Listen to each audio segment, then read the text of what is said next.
Brought to you by Sheehan's Rustproofing. The Chiefs have just come out on the ice for a warm-up period. They're about to try for their 5th consecutive win. They're getting a good round of applause from their own booster club, who have traveled all the way from Charlestown to be here in Peterborough tonight.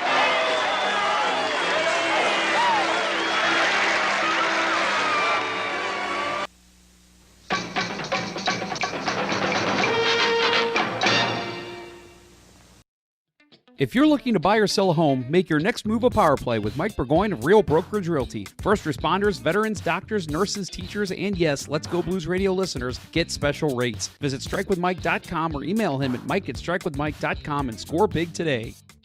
60 Pickleball is an industry leader in high-end pickleball paddles. Use discount code CPRICE10 to get 10% off at 60pickleball.com. Don't get stuck on the court with an inferior paddle. Go next level with 60. Have you subscribed to the LGB Minute podcast yet? It's a 5-minute weekly St. Louis Blues podcast hosted by Jeff Ponder that is released multiple times a week to fill the gap between Let's Go Blues Radio episodes. Subscribe today. So awesome, so handsome, so smart, you'll agree. Kurt, Jeff, and Bill are on TV. It's radio on TV. Oh yeah, it's radio on TV. From St. Louis, I am Jeff Ponder, and I'm joined by those two dirty, rotten scoundrels, Kurt Price and Bill Day. We're bringing you the often imitated, never duplicated, Sophie Cunningham's favorite podcast, the original St. Louis Blues hockey podcast, Let's Go Blues Radio. This is the premiere of season 15 and the 529th episode all time. The Let's Go Blues Minute makes its triumphant return for a second season, so find it wherever you get podcasts.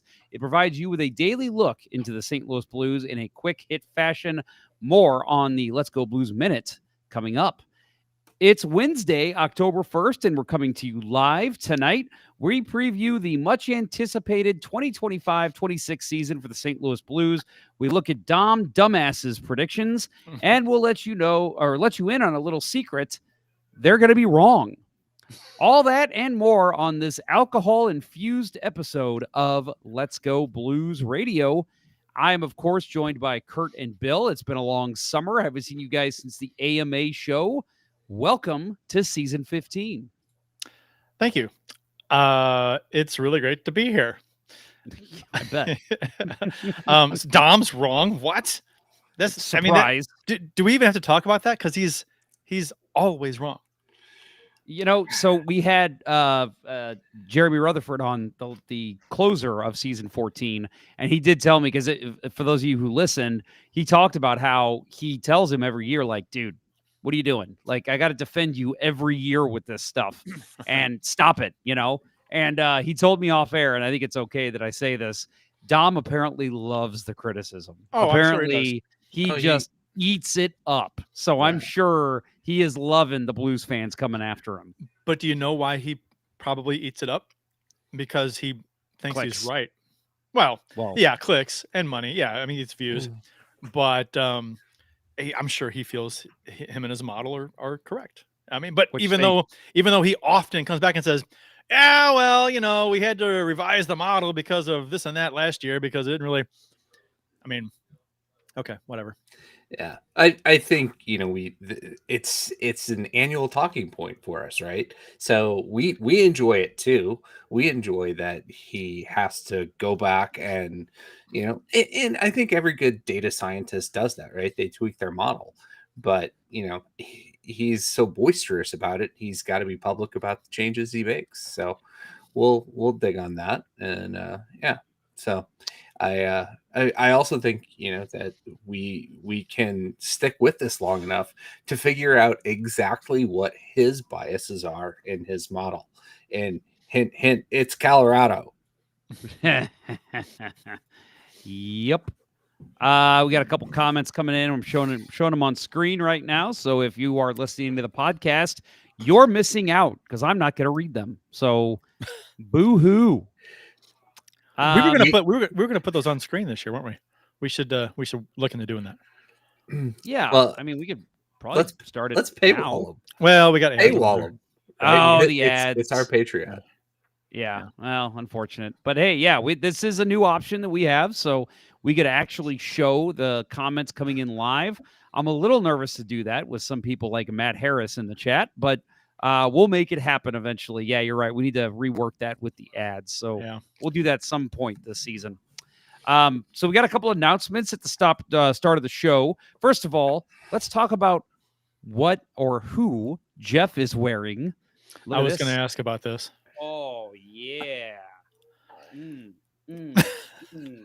I mean,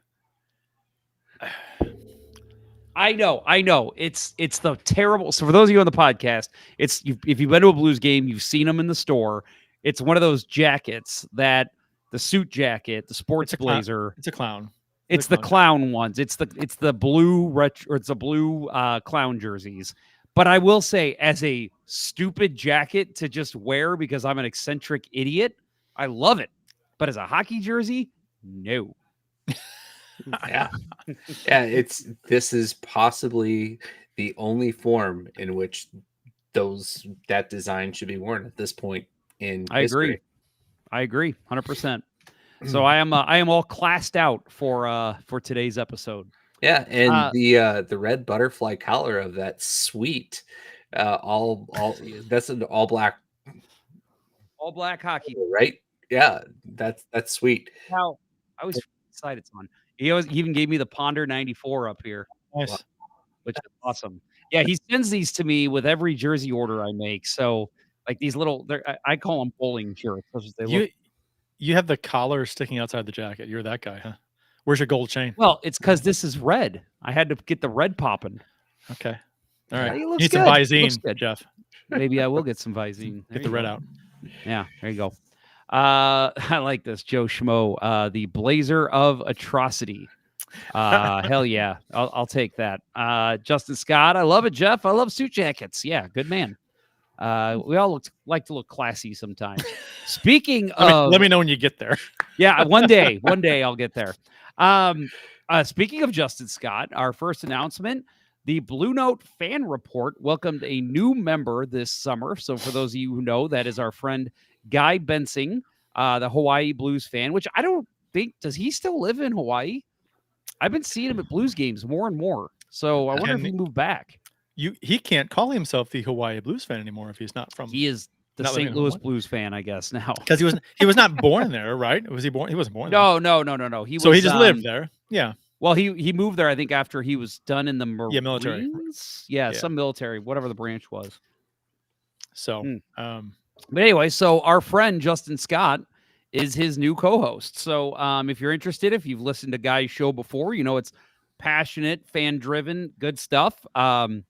Give it a listen, as our friend Justin Scott has joined the show. They do YouTube, Facebook streams, wherever you get podcasts, and they also, like us, are the only other blues podcast that do live streams. So very exciting. Oh, Justin says he does still live in Hawaii. Okay. So why would you move? I was going to say, I saw him at a Blues game maybe last year, and I know he just went to the game, I think yesterday, with Justin. What's going on? All right. What just happened? I have no idea. Okay, that was nope. That's not right. What? Wait, stop it! All right, you do it. Okay. We're having some technological differences here on the show. Sorry, everybody. All of a sudden you were gone. I'm like, I'll just take over, I guess. Did we yank Austin's producer credentials, or is he in the background fucking with us? No, if he was, I would boot him. I don't know what happened there, but anyway, Blue Note Fan Report. Guy and Justin, congrats, Justin. Welcome to the podcast community. Don't pee in the pool. Don't pee in the pool. Yeah, that's the one rule we have here. Brian Roberts' first show, Chaos. Yeah, I don't know what that was. That was weird as hell. That's never happened before. I think it was on your end. You left and came I think back it was too, but I have no idea what happened. Apparently he tries Guy tries to travel once a year. So okay. I'm sure he tries taking multiple games when he does that. I was in Hawaii. I went to Hawaii this last summer. Did you see Guy? No. We were on Kauai. Did you see a sign that said home of the Hawaii Blues fan? No. Actually, when we flew over the Big Island to get to Kauai. We saw it was up the left side of the window. There you and go. we did see a little like a halo over in a portion of. He lives on the Big Island, right? I think. Does he I think not? so. Yeah. So I think that's where Guy was. That's from Guy. Yeah. Little halo. Of course, Not sure what it Guy was. gets a halo. Could have been like a Yep. a gas plume or something. Or That's possible. It's so stupid. All right. Let's move on from that. I want to give a quick shout out to a new listener of the show, Rose, the manager of the Kirkwood Massage Luxe, is a new listener of the show. So I spoke with her. I go to her location all the time. It's an excellent. They got some excellent masseuses there. My favorite is there, and she just does an incredible job. So, yes. Uh-huh. You look like you're getting ready to say something. No, well, I was gonna say, when did they become a sponsor of the show? They did not. No, They're when? friend. When? Oh. Next When will week. they? When will Next they? week. So, yeah. So maybe we can pit them against the Edwardsville location, Yes. which I frequent. Yes, Oh.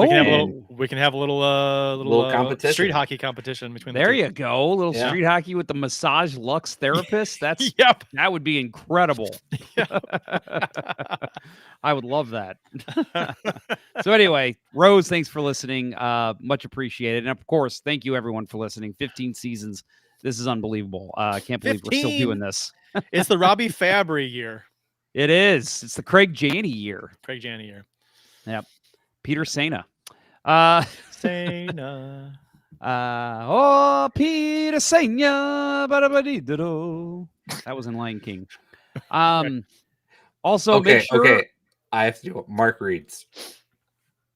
It's before all of your times. Oh, Mark Reed's. Yeah, that he did a album with Metallica, right? I think so. Yeah. Or was that Lou Reed? No, I don't that know. was definitely Lou Reed. No, he did Yeah. Eastbound and Down. Okay, we're already off track and we're 12 minutes into the show. All right. Check out the summer shows as well. For those of you who may be tuning in for the first time this season, we did have shows all summer. We did take the month of June pretty much off, but we were back and we had some fun shows. We unveiled our new logo. We did an AMA with the three of us. And I had some awesome guests like Jeremy Rutherford was on last week, as I said. We had our friend Stephen Ground came on. Hockey documentarians. I said it right this time, fellas. And Congratulations. thank you. And we also had some old friends of the show come on. A lot of fun. Always some good interviews during that time. So make sure you go back and check those out. Last announcement, I promise, the Let's Go Blues Minute.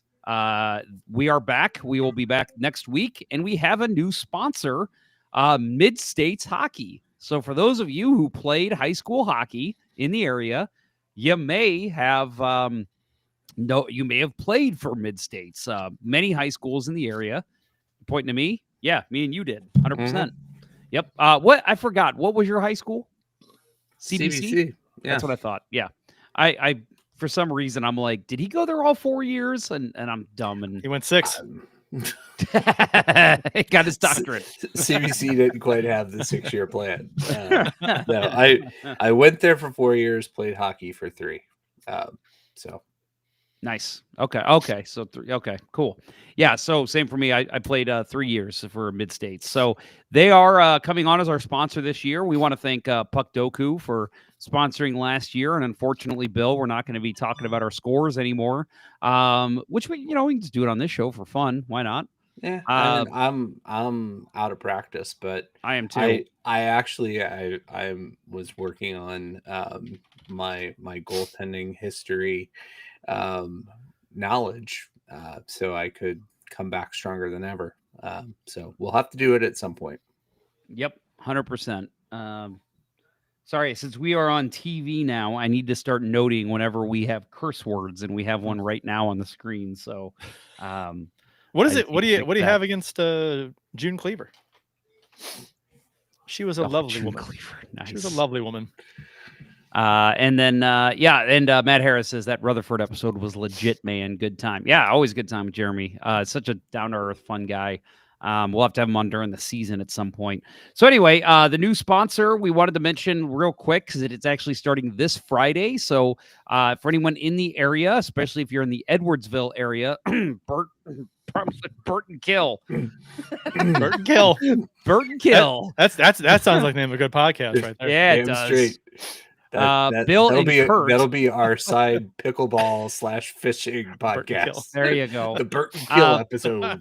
So the St. Louis Blues, apparently, I didn't know they did this. Apparently, every year they sponsor the Edwardsville Tigers versus Mid-States, and it's Hockey Fights Cancer Nights. And it's games from October to January, all at the RP Lumber Center there in Edwardsville, right there at the Edwardsville High School campus.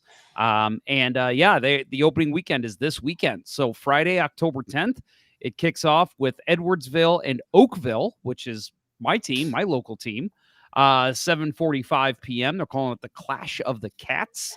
October 11th is Collinsville and Parkway Central. They play at 5:15 on Saturday. This is the only Saturday game as they've got a ton of games. I believe it's 10 games they will play for from October to January for Hockey Night Fights Cancer. All proceeds obviously go to local charities. All games are at the RP Lumber Center, and all games will be on Friday nights. If you want more information, make sure you check out tigershfc.com.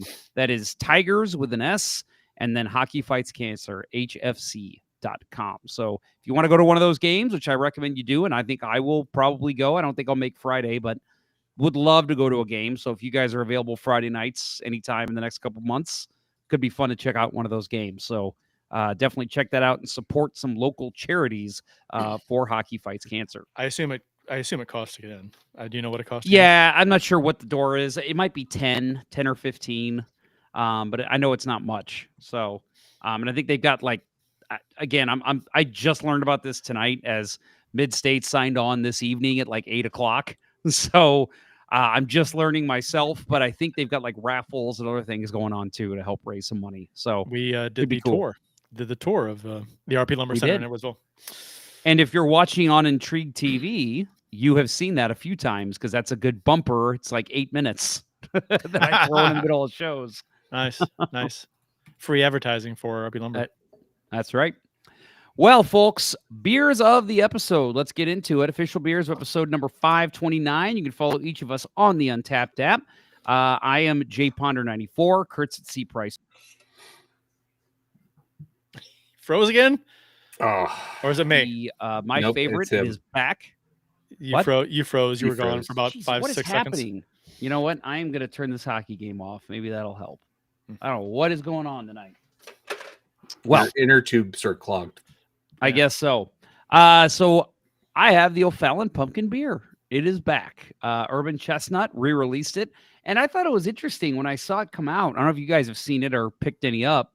They don't have, it's literally the old label. They don't have Urban Chestnut anywhere on there. So I was wondering. So Amy and I were at the Belleville car show last weekend or 2 weekends ago. And they had O'Fallon beer there. I was like, I thought they went out of business. O'Fallon Brewery closed. And there was O'Fallon beer there. And I think it was the pumpkin beer on tap. And I was like, what is that about? So they're just using the old labels with the O'Fallon name on it? That's weird. Yeah, it's the exact. I mean, it's maybe the same top, everything. Maybe it's the same exact thing. Maybe it's just this beer left over. No, Urban Chestnut took it on, and they said that they're gonna brew it with O'Fallon's recipe and stuff like that. So they're giving O'Fallon just leave it. They may have been able to acquire excess labels and such. Yeah, that could be it. Very possible. Okay. Yeah, because they shut down. I think it was last summer, so they might have already printed a bunch of labels, and they were just like, "Hey, if you're going to re-release our beer, take all these labels, please." Yeah, you think Urban Chestnut's name is not anywhere on it? Anywhere? No, that's not weird. Not website. There's nothing on the bottom that's Urban Chestnut. Nothing. I've studied this bottle a few times. The fact there's not even a cap for Urban Chestnut, you think they could just put their cap on it? That's weird. It makes me think. I don't know. I have questions. I have so many questions. All right. Well, let's go ahead and get to. Let's see. Who do I have next? It's Kurt. You are next. Tonight I am sporting Shock Top. He's gone again. later, buddy. What I are you do doing? not know what a commercial I might reset. So you guys might need to run with the beginning of after commercial. I am rocking the Shock Top Twister Pretzel Wheat. I am a big fan of pretzel beers, and the sweet spot this time of year for pretzel beers. So I have that. Got this for my birthday from some of my good friends, pickleball friends. So they got me a 6-pack. So I am drinking it tonight, and it's quite good. I like it. Yeah, you guys like pretzel beer? Oh yeah, very good Generally. stuff. Yeah, I have never met a pretzel beer I didn't like. I never met a love beer pretzel I didn't like. I do like I think O'Fallon Brewery had a good pretzel beer, and I don't know if it's going to be out this year, but yeah, I don't think so. I think the only one that they're re-releasing are the pumpkin, and it's because that was their biggest seller. Okay, that's all. Bill. I am taking a pause on beer for a few weeks, so I just have my trusty hydrogen dioxide in the blue tumbler. Nice. Is it flavored or just standard old? It is not Collinsville tap because that'll kill me. It's filtered Maryville tap. Okay. I drink a ton of water, but I'm a flavored water guy. I'll buy those the flavor little things you squirt in the Mio water. or whatever. Mio. There's Mio. There's a couple other brands, and then Schnucks has their own brand, which is cheaper, which I buy because they taste the same. But I love those things.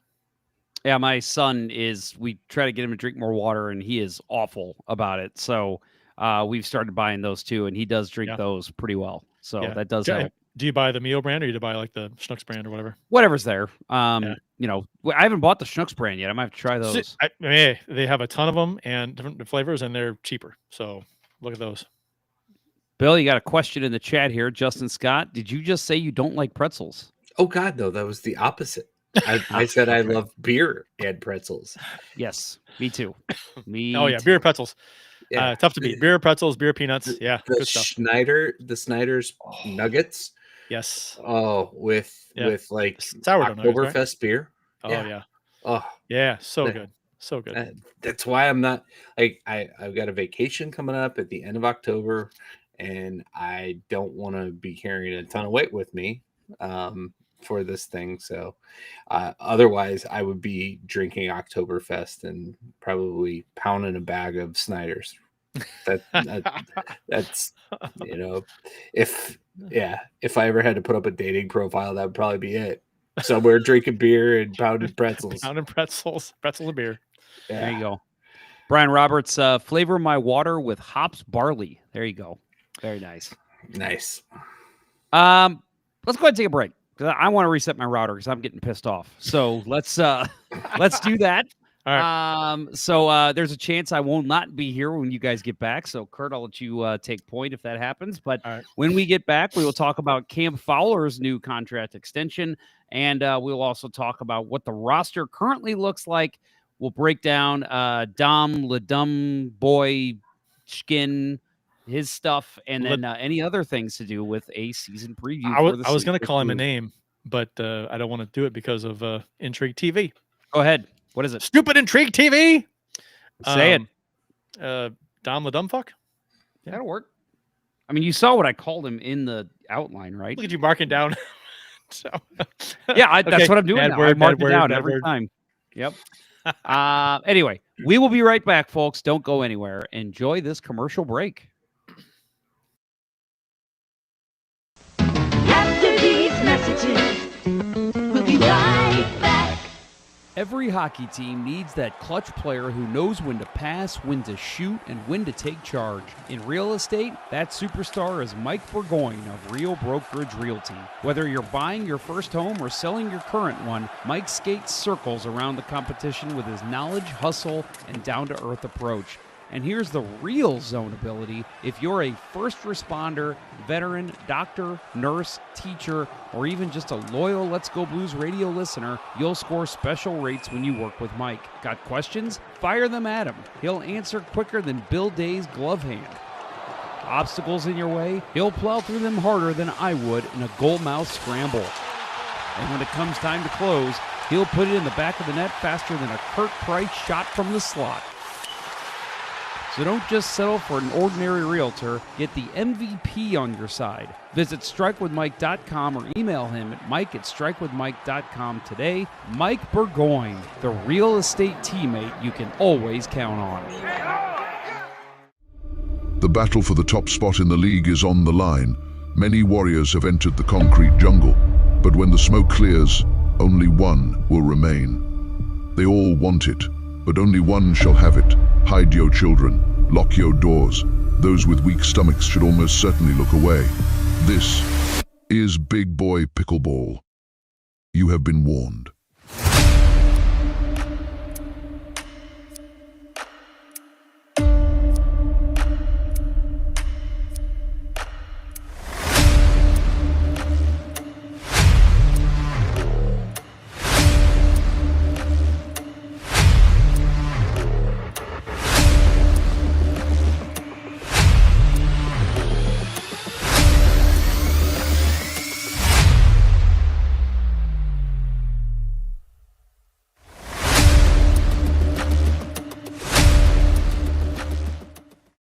Already know that you love hockey and you obviously already love the Let's Go Blues Radio podcast, but what about filling the gap between weekly Let's Go Blues Radio episodes? That's where the LGB Minute comes in. Hosted by Jeff Ponder, the LGB Minute is an entertaining, down and dirty, 5-minute St. Louis Blues podcast released multiple times a week to keep you informed of all things St. Louis Blues. So make sure to subscribe to the LGB Minute anywhere you listen to podcasts, like right now. Do it now. Just click subscribe. It's easy. Please. Now.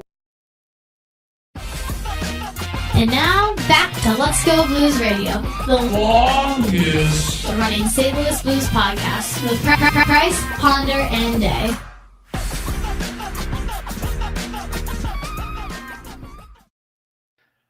All right, we're back. We are. Let me change the template here because Ponder is still. We're ads. Yeah, and he said he was going to reboot his router. I'm like, reboot your computer. Right. Might be how could the router impact that? What's going on? I don't know. You never know, right? But I'm like, it just right over my head. I'm like, I'm going to reboot my router. I'm like, okay. Maybe it's his connection. Maybe that's why. I don't know. So there was we got some comments here in the chat. Where's the chat? There it is. Matt Harris, Pretzel Pounder 26 was my grinder username through college. Nice. Beauty. And that's a true story. So, and Ponder is back. Am I gonna let him in? No.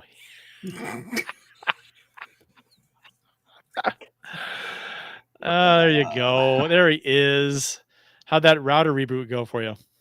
Fantastic. All right, we'll see. I think it worked, so we'll see.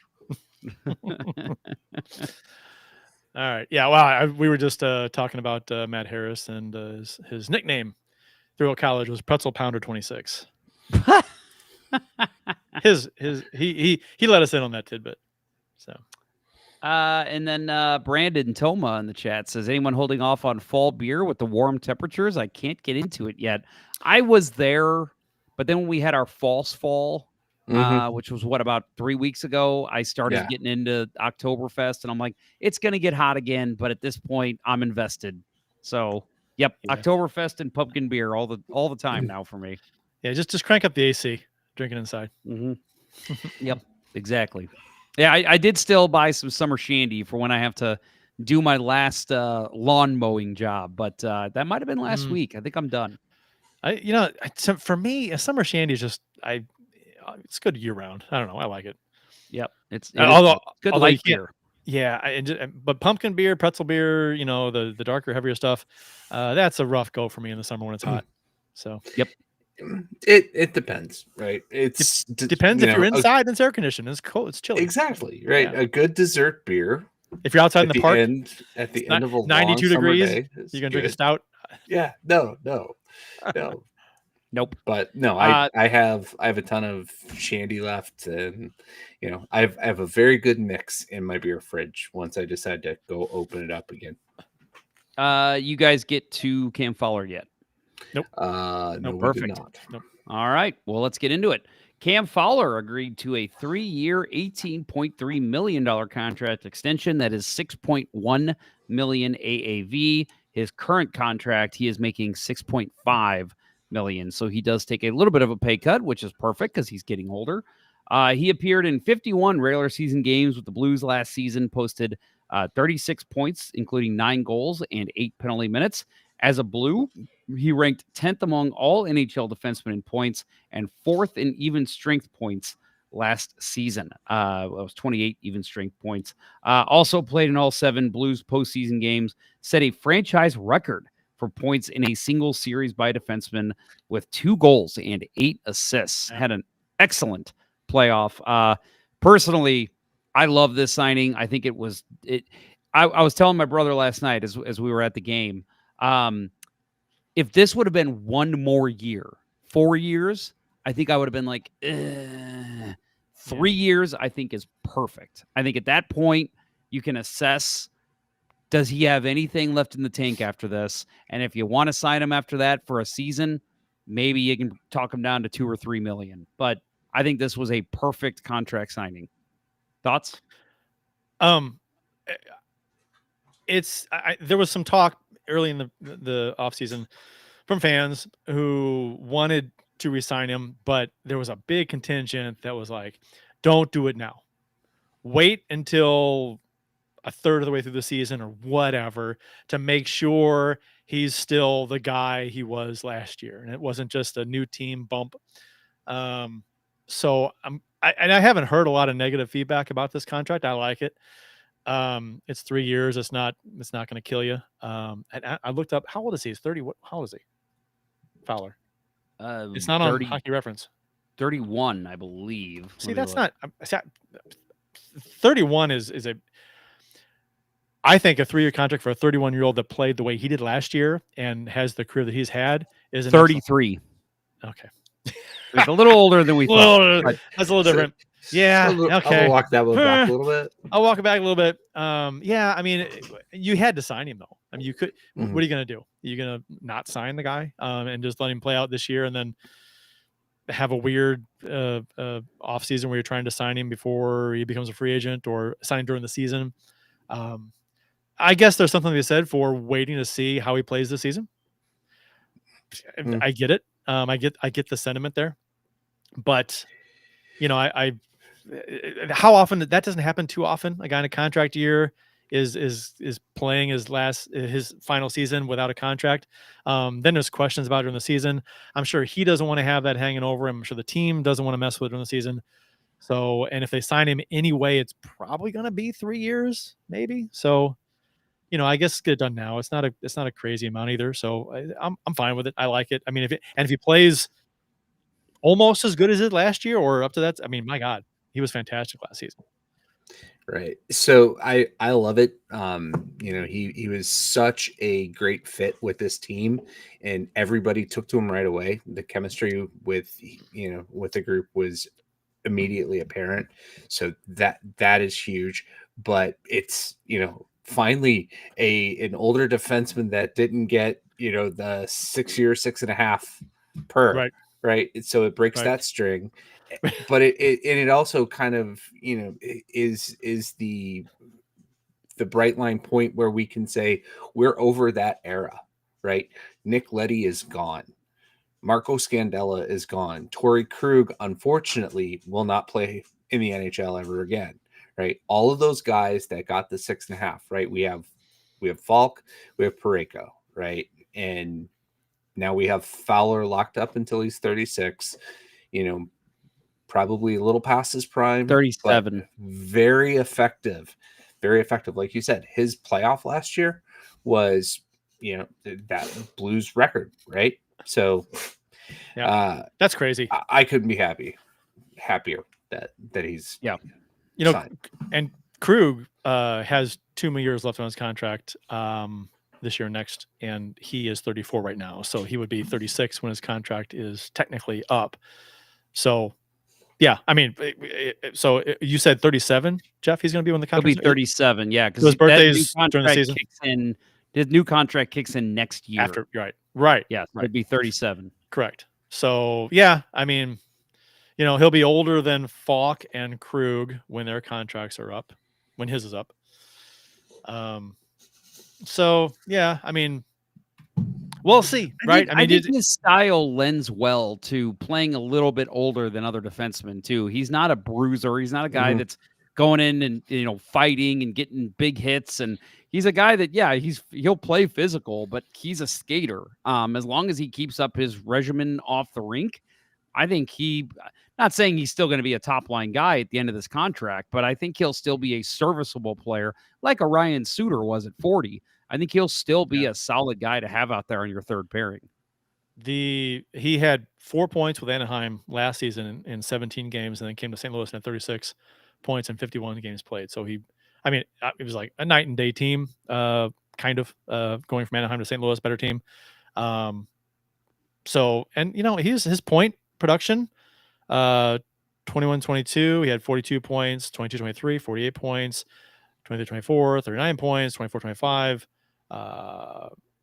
Total, he had 40. So I mean, he hasn't dropped off. He's not like on the decline at all, really. So yeah, that's it. You can't complain about it. I'm sure some people might, but might. Come on, everyone's going to complain about everything at all times. Yeah, I mean, I appreciate the passion, but some people aren't happy unless they're complaining. Yep. Well, guys, let's talk about the current roster. So right now, I'm not going to list the whole roster here, but we still have a couple more cuts to make. So the Blues currently have 17 forwards, 10 defensemen, and 3 goalies because they still have Colton Ellis up.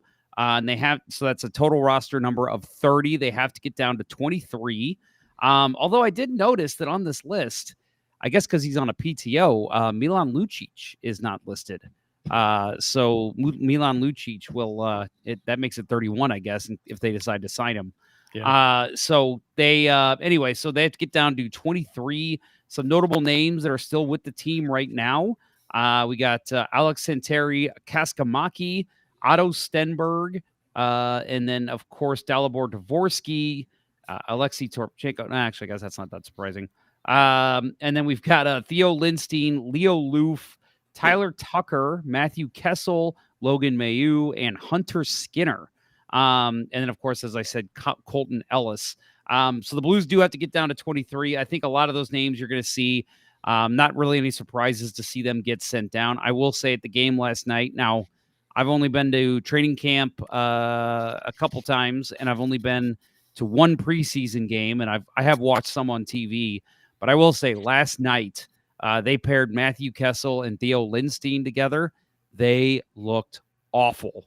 My brother was like, they guarantee we'll wake up tomorrow and those two have been sent down to Springfield. And I'm like, yeah, they did not look good. I mean, I think it was the third goal that the Stars scored with no coverage at all. I mean, they both were trying to play the puck, and it was just a disaster out there all night for those two. So that's a bad news for them. But a lot of the names that I think are going to be interesting to watch are Leo Loof. Hunter Skinner has been a favorite of the Blues coaching staff. And then, of course, guys like Dalibor Dvorsky, Alex Santeri Kaskamaki are all names that stand out that might be getting a longer look because, they've looked good in the preseason. Yeah, I watched a few of the games, and last night I caught second and third period, and there was one sequence in particular where it was Skinner and Loof paired together, and they looked pretty lost. Like Loof looked lost. Like, I don't know what the fuck is. And that sounds like a kid's book, right? Loof looked lost. Yeah, I'm the king of alliteration. What can I say?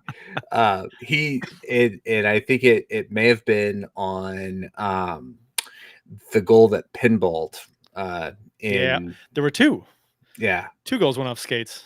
Yeah, so they didn't look good together. And then if you look at the hockey stat cards, which I was surprised to see they're pumping out product already, those 2 were the worst skaters on the ice. So not surprising. It met the eye test, but yeah, it's interesting. You know, your comment about Theo Lindstein. I think he's had some, like gotten some positive praise in a couple of the games, and some of the write-ups that I saw early in camp, but I don't expect he'll be here when the season starts. And he might make a cameo in a segment later. I think possibly. Yeah, I think some guys that aren't going to be on this roster come the start of the season are guys that we know eventually are going to be on this team, right? Dvorsky, I guess Lindstein, but I think are you guys? I'm kind of done with Kessel. Are you guys? Yeah. The boat. I think that ship has sailed. With him. I think I thought really the Mayu trade was the last nail in his coffin. Yeah, possibly. I would love to see them say, we are going to send you down to Springfield for half the season. And after that, like, no matter what, like, I don't care if our entire blue line is diminished, we will call up everyone in front of you. You need to get more seasoning. And then halfway through the year, all-star break time, I guess Olympic break time, we will start considering calling you up if you're playing well. I'd like to see something like that, but I even think at this point, man, well, it's not only that he's fallen, it's that other guys have stepped up in that role. And right. It's just at this point, Matthew Kessel, as good as you were 2 years ago, I think you've worked your way out of the lineup. Yeah, he's stagnated for sure. Yeah, I agree. I think the as far as the Blue Stars game last night, Holloway and Kyrou looking pretty good. Looking pretty good. So Pius Suter on that line too. Looks very good. And I think people are talking, the chatter is that may be the line to start the season. Yeah. We'll see. Yeah, we'll see. Yeah. But I mean, so based on how Holloway and Kyrou played last year, which is kind of exciting, a lot of speed on that line, a lot of talent. So that's going to be fun to, I think, watch. I think they're going to shoehorn those on the same line as long as they can to see what they can do. So that's going to be, and see if they can continue the success from last season. So that's going to be a nice line, a nice weapon, a lot of speed, something that, I mean, a couple of years ago, 3 years ago and stuff, this team doesn't, I mean, we weren't a really fast team, right? We're kind of lacking in speed in a lot of areas, but I think that line is going to be fun to watch as far as like it was last year. To that speed element. Well, I think it's nice too, because if you start the season, because they asked Montgomery, why are you playing Suter in that line if what you have with Schenn in that line? And he said, listen, we know what we have with Schenn on the line. That's why we're playing Suter. We want to see what he looks like on that line. So I kind of like that's what they're doing in preseason. I agree. Yeah. And also, I mean, it would be a nice situation to have if Schenn were to get bumped to the third line because of the top two lines just working well. Mm-hmm. So you wouldn't need him on the top two lines. Schenn on the third line with the top two lines clicking, that's a fantastic scenario for this forward. Yep. And you got to think that maybe you throw Jake Neighbors on that line, maybe even a Matthew Joseph. Yeah. That is a line that is going to cause a lot of fear for opposing defensemen. It's almost like a textbook third line, right? Yeah. Yep. Yeah. I would love that. Yeah. A modern textbook third line. Yeah. Yes. Right. So, no Harry York. Yeah. No Harry York. no Sutter brothers. Yeah. Right. And Bob Bassett and Rod Wilson. That was They were fun though. We had like a bottom 12 back then. They were fun. Yep. They were fun, but it was totally a bottom 12. Yeah, but it was a different era too. I mean, they were fighters too. So that was great. 100%. But no, Pius Suter last night, on Holloway's second goal, like center lane drive to, that I thought that was impressive. Right? They set up play. Kyrou got the pass to Holloway, and Suter drove the middle and pushed the defenseman both off of the net. And yeah, great shot by Holloway. So they looked like they had chemistry throughout the game. But I thought, that they got rewarded there, and wow, love to see it. Yep. Do you think the Blues saved anybody at all with Pius Suter taking on number 22? I know it's New Jerseys and everything, but like, did they save pennies because they still have the template somewhere? They probably still had a bunch of the name plates, right? Like a bunch of those, and yeah, I mean, I would sure they probably did. We're like, hey, sweet, that's pretty nice. You don't get to choose. You're 22. For the throwbacks, they probably had some old Craig Conroy jerseys in the closet somewhere, and they could just replace the nameplate. The throwbacks. And we are all about the old Blues tonight. Hey, so before we move on, and we were talking about that line, Holloway 2 goals last night, Kyrou 2 assists, and Suter playing very well between them. The empty net goal that was scored was hilarious. I messaged you guys. Have you watched it? Yeah, I saw it. I totally went to go back and watch it. Oh, Bill, you're gonna watch it. You're gonna watch it right now. It was. Please, we're gonna watch you. There we go. There we go. Let's all right. Well, ready? Hold on. Whoa. What? There we go. Oh yeah. Get rid of the. Actually, hang on. There might be an issue here. Hang on. Hang on. It's like that guy that like plays guitar. That's like plays like one. And it comes. Hang on. Let me start over. Hang on. Oh, hang on, guys. It's our first show, guys. Be patient. All right. Share a tab or screen. Oh, I can't share the audio. Okay, wait. Here we go. You don't need audio. Yes, we do. Why? Trust me. Why does it keep doing that? All right, here we go.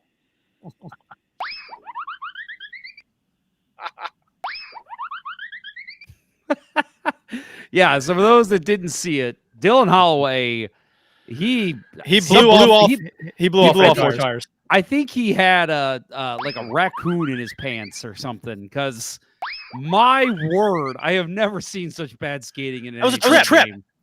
Yeah, right. Phantom. Why is my audio? I got feedback now. It's Bill's got an echo. It's Ponder's audio thing. He was tripped. It was a missed call. He was tripped. That's exactly what it was. Jason that Robertson. was. Oh my word, that was brutal. It was brutal.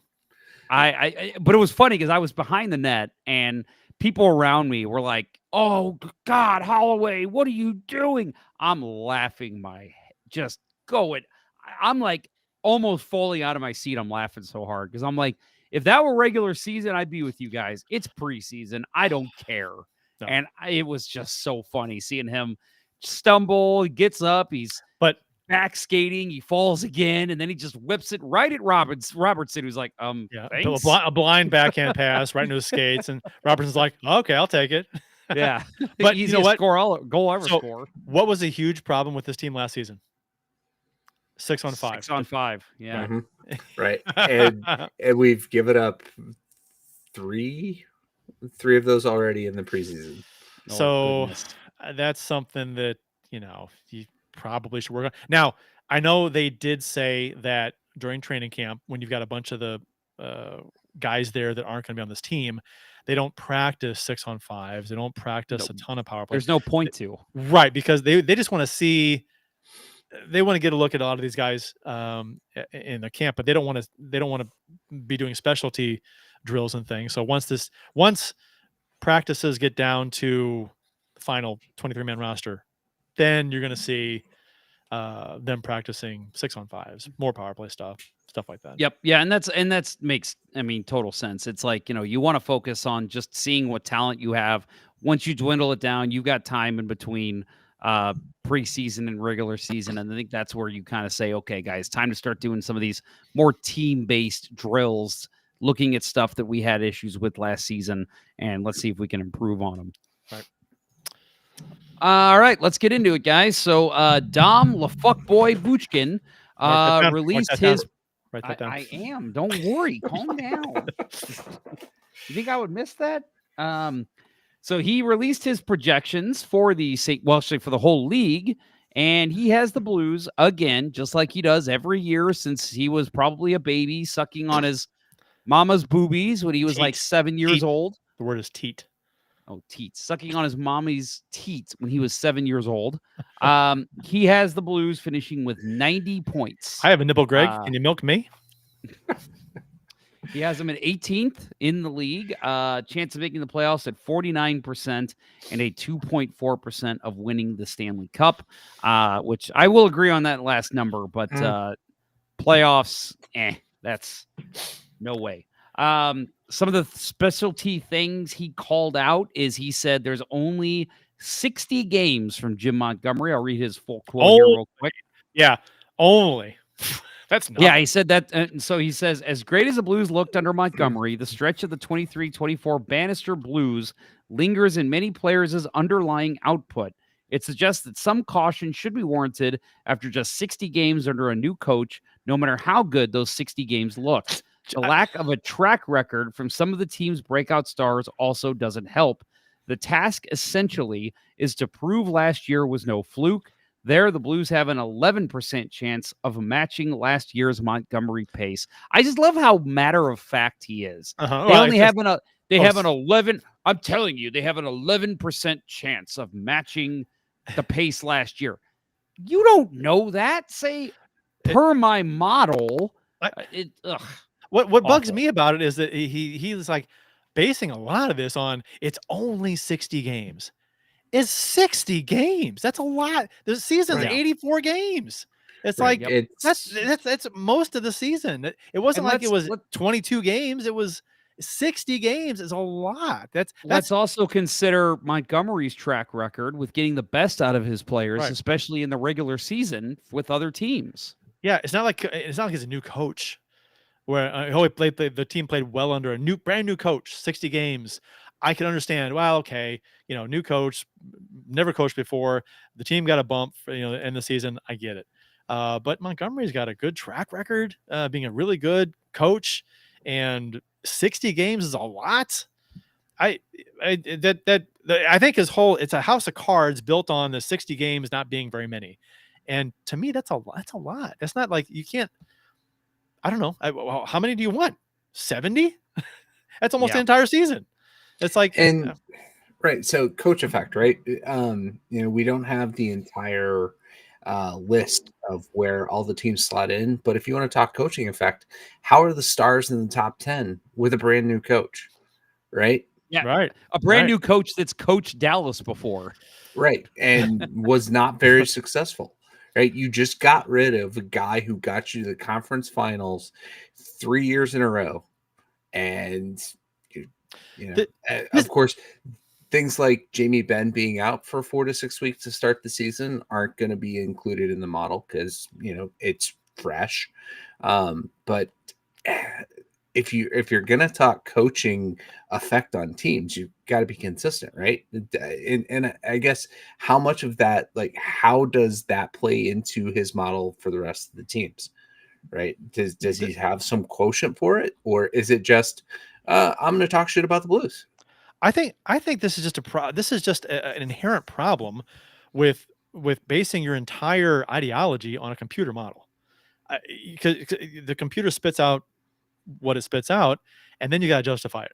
So, and then he justifies it with what he says. So it's like, I don't know. We've had our run-ins with advanced stats ruling people's lives, and how we think it's ridiculous. Advanced stats, there's a time and a place for advanced stats. They're fun, but I think Dom's model is a computer model based on stats, advanced stats. It's all it is, and projections. So, I mean, it's a grain of salt stuff. We've seen his stuff completely flop before. Sometimes he gets some things right. Pretty much every year with the Blues. Right. For some reason, and a number of teams, like certain teams, his model sucks. It doesn't work. So, I mean, the Blues beat out his model last year again. So, and this year his model has them going down. Right. Last season's 96 points. So yeah, and the points that he's making, the coaching thing, and then talking down on Parayko, right? Again, go back to my comment earlier in the show, right? His model is like Colorado is his ideal team, right? You've got Nathan McKinnon and Cale Makar, and there aren't teams that most of the teams in the league aren't going to have two superstars like that, right? They're an outlier, right? As far as that goes, yeah, right. They're an outlier, but I think they're the basis for his model, right. If you don't have that, then you're coming up short. Yeah, I mean, what I don't get is every year a study on the bias of his model. This is literally every year we have this conversation, and yes, we talk about Dom mostly just because it's the Athletic and that the best writers in hockey, at least in the States and Canada, I think are working for the Athletic, but yeah, I just look at it and I'm like, dude, every single year except maybe one, the year the Blues fell apart and they traded away everybody, every year you've been wrong, and it's just. At what point do you say, my model ain't working, I need to start looking into this and change things? But he rolls out the same stuff every single year, and it's just, dude, you were wrong last year. You were wrong the year before. You were wrong the year before. And I'm not saying he's going to get this dead right every time, but it's clear there are certain teams, for whatever reason, his model just does not work for. Yet he's not going to change it because it's like, well, I predicted Dallas was going to be in the top 5, and look at me, I got that right. It's like, yeah, you got 1 out of 32 teams. Congratulations. The Robert Thomas thing about him not being an elite player. That's weird to me. Do you want to read that quote? Go ahead. Okay, so yeah, and the entire thing is his, right? So it's all him here. Yeah, up front. So Robert Thomas is not elite. This is Dom. Up front, that question lands squarely on Robert Thomas's shoulders. Is he a franchise player? Without question, Thomas is the closest thing the Blues have, but he's not quite there. His projected value falls just shy of average number one forward. And panelists from number one forward. Yeah. Panelists from this year's Player Tiers project were hesitant to deem him franchise worthy. To be clear, Thomas is not a weakness, but his presence as the guy could be a roadblock to contention until he proves more. Thomas is one of the game's best passers. He might be the game's best passer. Top 3, maybe top 5. I'd say top 3. Okay. So saying one of the game's best passers, let's give him a little more credit. He's not like top 20. He's top 3. Which that alone makes him an elite player. Anyway, and is gifted in transition, leading him to score at a 95-point pace last season. Thanks mainly to a scorching 40 points in 26 games. It's like he gives a caveat there. It's like 95-point pace. It's because of his 40 points in 26 games. Okay. Because he's an elite player who could go at an extended heater. Right. He's That's what not elite an elite player. That's what elite players do. Yep. So, and if that's Thomas's new normal, there are no further questions. He throws that in there. And then he says, considering his ability to drive play during that stretch, though we have our reservations. Considering his ability to drive play during that stretch, though we have our reservations. It was good, just not elite. Even for one of hockey's strongest playmakers, a 15.6% on ice shooting percentage is an unrepeatable binge. He doesn't think that. I mean, we've seen Thomas game in and game out. He has a snipe of a shot, right? Mm-hmm. I don't think a 15% shooting percentage is out of the question for him. No, it's teams respecting the pass, right, and him having pinpoint accuracy on that wrist shot. Yeah, and so I guess 15.6 shooting percentage would make him elite in Dom's mind, but he's like, he can't repeat that. So, and maybe maybe Thomas ends up being a tick below elite. I don't think he is. I think he's elite. He's top 3 passer in the game, give or take. He's got a snipe. His vision on the ice is like, we've seen the plays he makes. So good.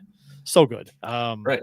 Any team would kill to have. If anything, I think he carried the team pretty heavily after the Four Nations, and when we got to the playoffs, there was fatigue.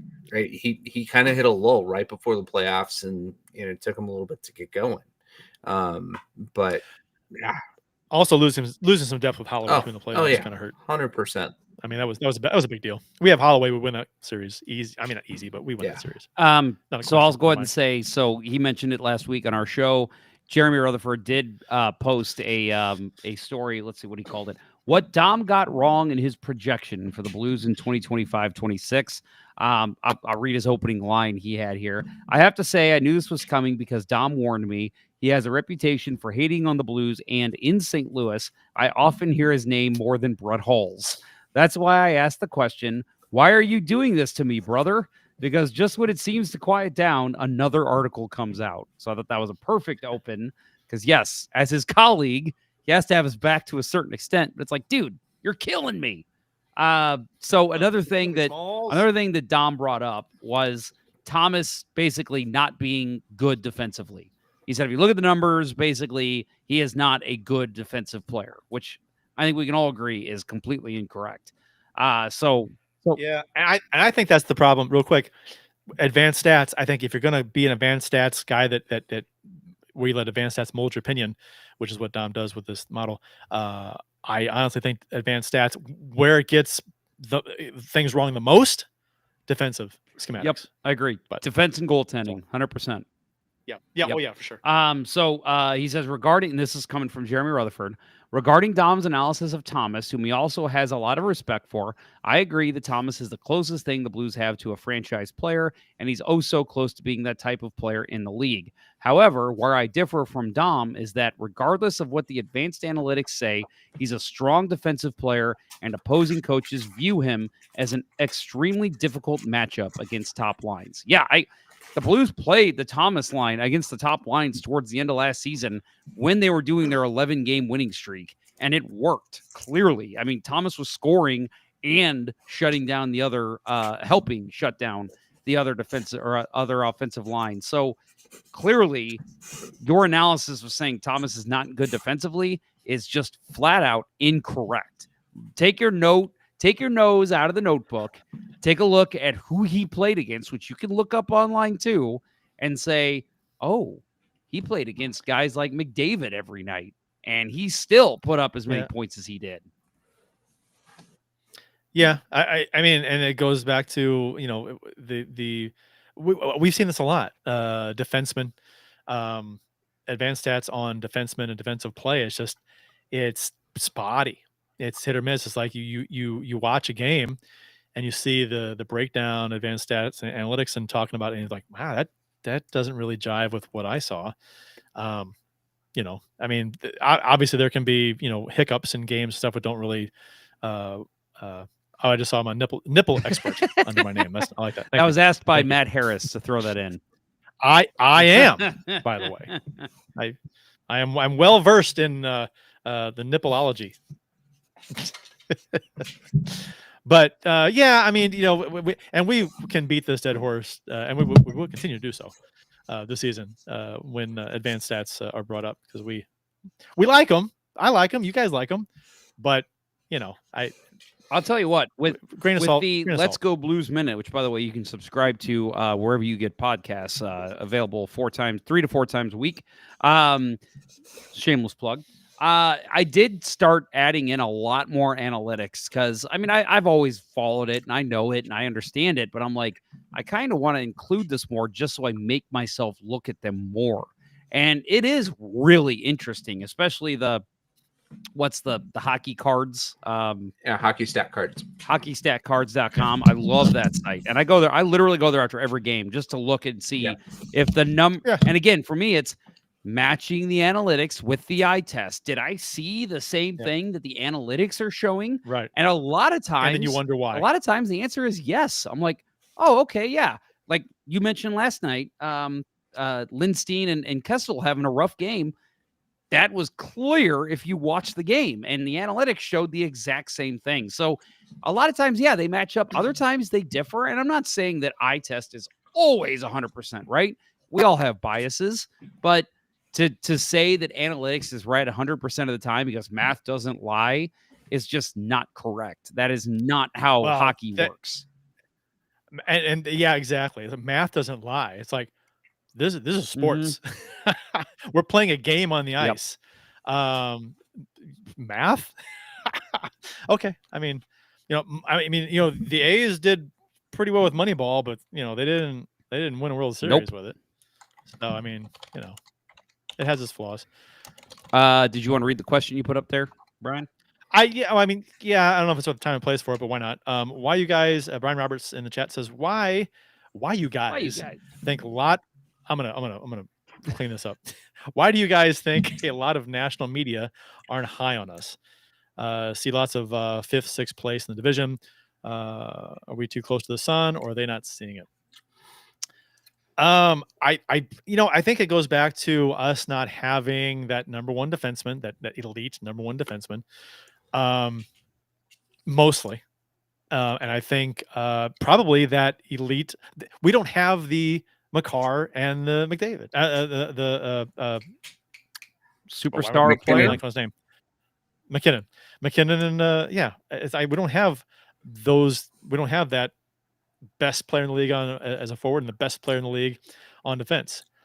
Few teams do, but I think that's probably it. For some reason, I know some people probably are still questioning about Bennington. I don't know. I think, but if you listen to like a hockey show, and they talk about the Blues, they'll talk about like the hockey guy who he broke down the Blues was like a week or two ago. And Steve, what's his name? Dangle, his show, they talked about the Blues the other day. And so they talk about the Blues like, well, yeah, they might be the 5th or 6th place team. But then when they actually get into the roster and they break it down, look at the lines, they all kinds of positive things to say about the team. They're pretty good with depth at forward. Depth in the defense should be pretty good. And the goaltending was Bennington, he can be really good. So it's like they're very complimentary about the entire team. But it's like, but we're in a tough division too, right? I mean, we got Winnipeg, we got Dallas, we got Colorado, and then some people have us finishing behind Minnesota, which we can get into our projections later. But so that it's a tough division. So if they got us finishing 5th in the division, it's a tough division. That's part of it too. Most of it. Yeah, there's so many, shiny, flashy pieces in the Central Division. And, when Dallas landed Rantanen at the deadline last year, it's like, holy shit. Like him shifting in the course of 2 months from Colorado to Dallas, like that was a seismic shift in the balance of power with the 2 of the top 3 teams. And let me say, it was fun to see the chip on his shoulder, and it was fun to see him just like take it personal and just take it to the Avs. That was that was fantastic. That was probably my favorite storyline of the playoffs last year. Yeah, that was great. Yeah. Whoa, I'm dropping shit over here. Anyway. You're gonna freeze again. We're gonna lose you. He's got to write. You're gonna pull it down. You're gonna. Did I freeze? You yank a cord? No, for a second.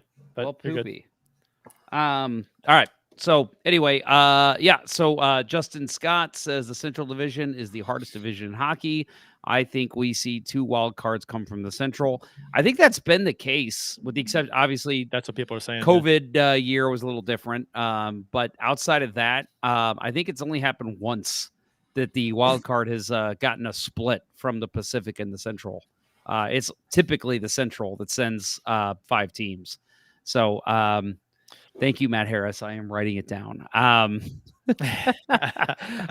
Yeah. So I don't know. There's a lot more that Dom had to say. I almost want to tell you not to subscribe to The Athletic because you don't need to read it, but please do, because our friend Jeremy Rutherford is the man.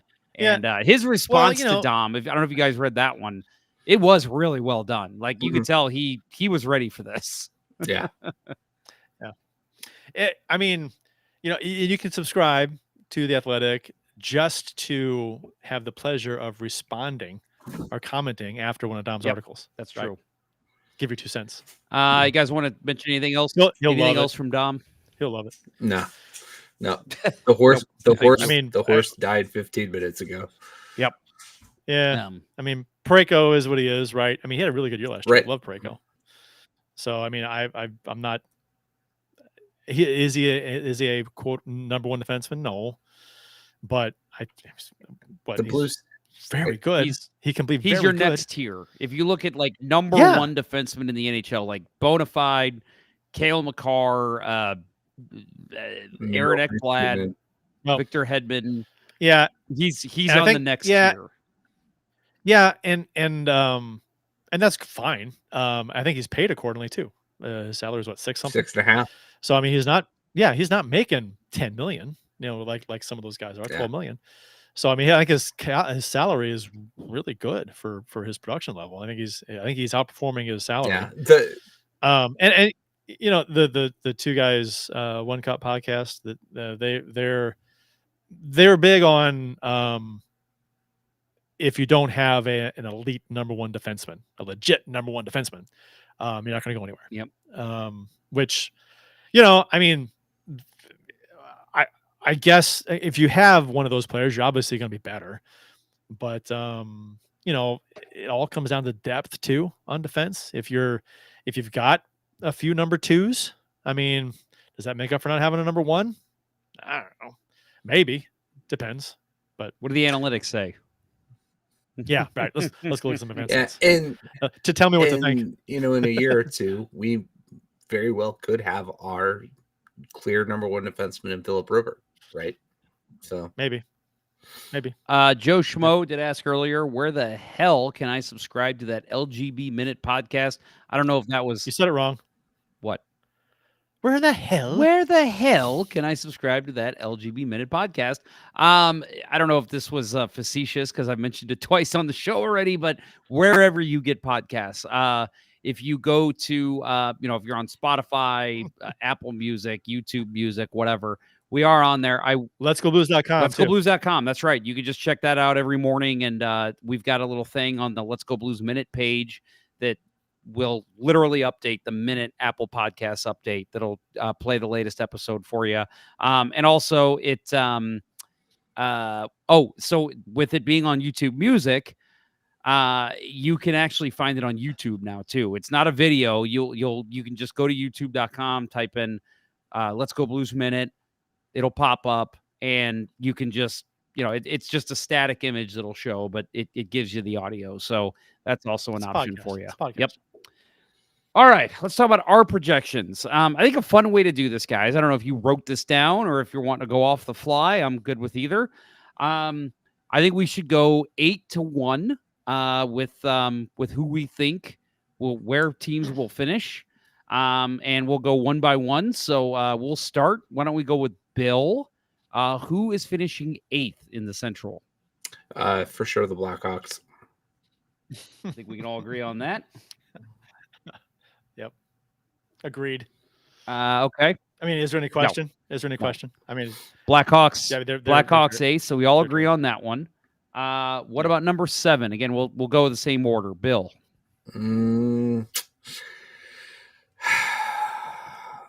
think it's really hard for Nashville to be as bad as they were last year. And Utah is everybody's darlings. I feel like somebody's going to fall pretty hard this year, but I don't think I can push somebody all the way down to 7. I'll stick with Nashville. They've got a lot to prove this year. I'm going to say Nashville too, and I think it sucks because while Nashville and Chicago big rivals, right, for the Blues. It sucks that they suck, or they last year in Nashville, I guess. If we're picking them 7, they're going to kind of suck. So it's nice when they're good and the Blues are good, and you get in the games mean something, even though they only play 3 or 4 times a year, which sucks. But yeah, I mean, come on, Chicago, Nashville, get better. I've got Utah. I just don't believe. I think last year they made a very nice run, but I think a lot of that was the bump of, hey, we're a decent team, and we just moved to a new city that is excited to have us. I think a lot of that wears off this year. We got some more Utah news. Hopefully we'll get to later that Bill shared with me before the show. But for me, I think it's got to be Utah. That's my pick. How about number 6? Yeah, so I think I will stick with Utah here. They could have fallen to 7. Like, I'm not sold on Karel Vejmelka as an NHL number 1. He's decent goalie, but as your everyday number 1, I don't like it. They just dealt, Connor Ingram was in the player assistance program. And surprisingly, he's joining the Edmonton Oilers, which I thought that was kind of an odd move with as popular as Calvin Pickard is there. But I don't see them. I don't see them being like a top 4, like a wild card team again this year. So I'll stick them at 6. I mean, they have to go at 6 for me because I've got Chicago and Nashville at 8, 7, and then I've got Minnesota and St. Louis are above them. It's Utah. That's where Utah slots in for me. They're not gonna pass up the Blues or Minnesota, and I don't think they're gonna. They could. I mean, I agree with you, Jeff. They could. Who knows? But I'm not the kind of guy that likes doing predictions and things. Yeah, I hate me too. it, but yeah, this is where Utah slots. I think this is a sweet spot for Utah. They could very well finish 12, 13 points behind the 5th place team, and then finish 12, 13 points ahead of the 7th place team. I think that's where they're going to go. This is probably more of a shock that people are going to hear. I'm saying it's going to be Minnesota at number 6. Ooh. I do not. Okay, so you just like blew up. I am not a believer in Minnesota at all. I just don't see their roster being something. I think they again had a nice run last year and the year before, but I just, outside of Kaprizov and a couple other names, they just do not blow my skirt up. So you've got Nashville jumping up a bit. Maybe I do. But yeah, right now I'm just not high on Minnesota. This is probably the craziest pick we'll have in this, but for me, I've just not been a believer of this Minnesota regime. I think they need to make a couple more tweaks to the roster before they can really be taken seriously. Well, that bodes well for the Blues then, with Minnesota, if Minnesota does fall off. Bill, number 5. I'm gonna go Winnipeg Jets here. I think there's gonna. And you thought your Minnesota pick was so I think that the Jets are gonna. Wow. So they exercised the can't get out of the first round demon last year, and barely 1 second, second, because fuck you, Pavel Buchnevich. I'm still angry at you. Write it down. Yeah, right. I know, right? Write it down, Jeff. Shut up. Damn it, Steve. Yeah, I just I wonder if this bringing in Jonathan Taves after his sabbatical it feels weird. Nick Ehlers real quick. I do not get why they signed Taves to such a big deal. It's a 1-year contract, but what do you get, like $3 million with a bunch of incentives? Dude hasn't played in 2 years, and he wasn't good the last time he played.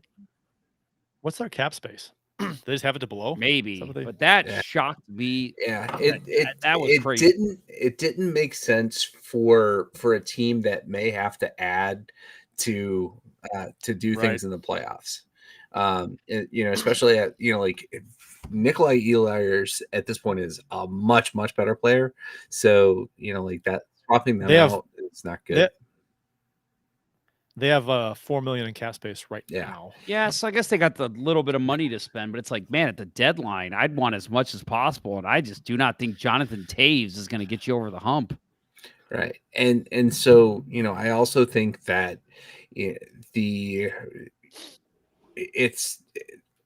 Hellebuck's going to come down slightly this year. He's not going to be as huge a difference maker as he was last year. I see them sliding the most out of everybody. So do they make the playoff? As a wild card team, I think. So I think we talked about this a little bit last year. So Hellebuck, with how prominent his struggles are in the playoffs, it's every year. He's not a playoff goalie. But the regular season apparently never will. And he's always, he's the Vezina guy right now, right? So for sure. But I mean, if you're the GM, would you ever consider? I mean, does he have a no trade clause? He probably does. Would you ever consider trading him? I mean, because it's going to be a huge question if they make the playoffs this year, which they should, right? They will. Again, it's going to be the same damn thing. They're good, but Hellebuck in the playoffs, you can't trust him. You can't win with him. I mean, he found his game after Game 3 against the Blues. He found his game in Winnipeg. He was terrible here. Terrible here, and he was terrible in every game. Dallas, right? Yeah, his road was bad in Dallas. His road performances were not good. Yeah, no. So I mean, yeah, I don't know. He did play well in Game 7 when he had to in Winnipeg. Kurt, who do you got? Number 5. I have Minnesota. Okay. Do they make the playoffs? Yep. I don't know. Yes. I'll say yes. I'll say the Central gets 5. Okay. 3 wild card, 3, the top 3, and then the 2 wild cards. All right. My number 5 is the Nashville Predators. And I'm gonna go boldly and say I think they make the playoffs.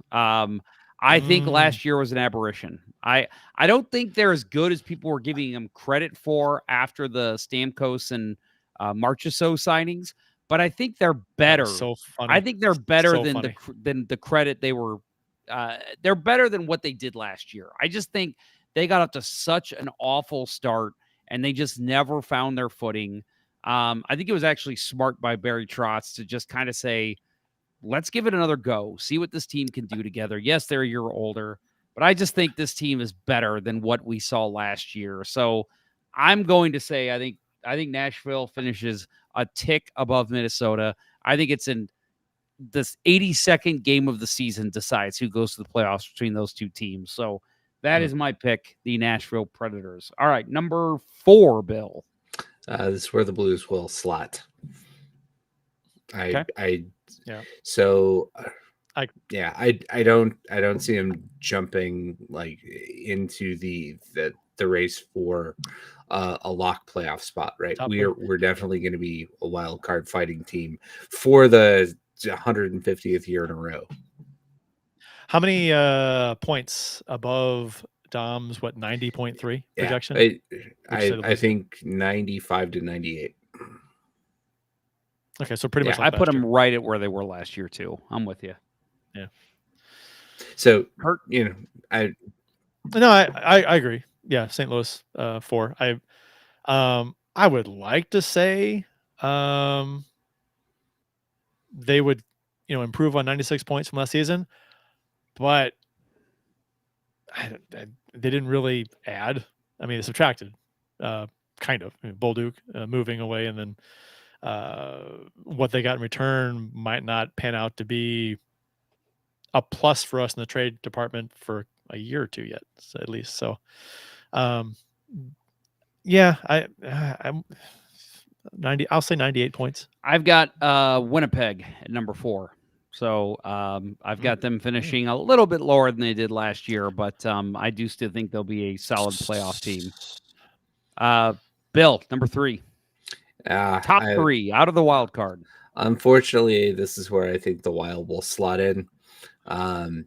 They could be a big blow up team this year. Just they blew their wad on Kaprizov, gave him a lot of money. I'm not. Gustafsson had a great year last year, but I think at this point he's still kind of the unproven guy. And with Fleury gone, who did they bring in for a backup? I didn't even see. Bruce Racine. He's given up the goalie school and go back to the NHL. He's given up that money pit, that honey pot. Yeah. So I just. Oh, that's right. Jesper Wallstedt, the goalie of the future for them. Oh, of course. Right on the tip of my tongue. I do think that their D is going to be a lot better with the inclusion of Zeev Buyum. He was just probably the best player in NCAA last year. Got to see him at the Frozen Four, and it wasn't the greatest showing.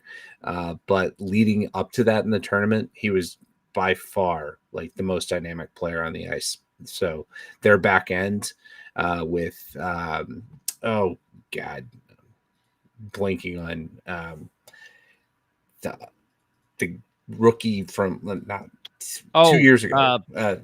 Brock Faber.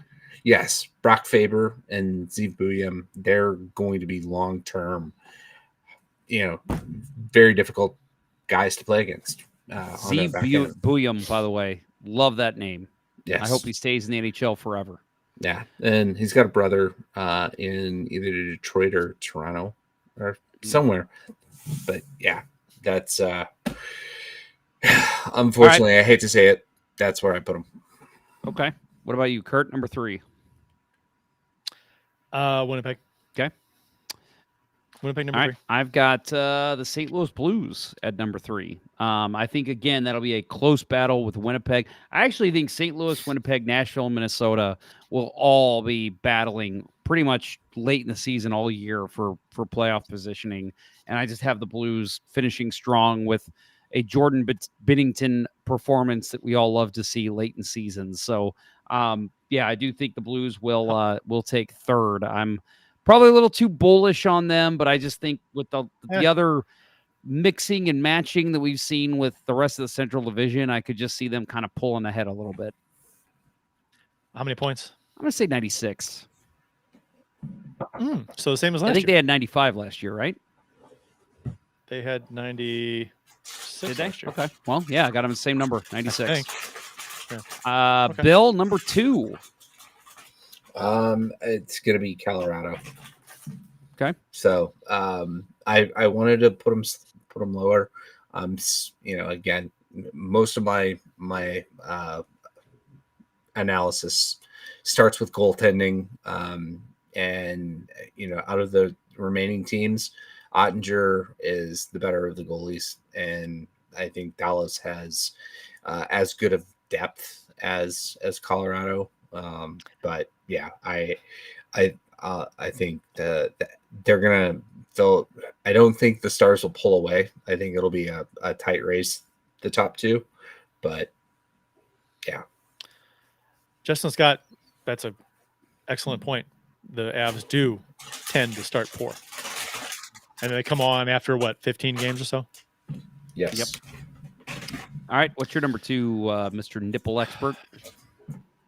I got the Colorado Nipples. A new expansion team. Yes.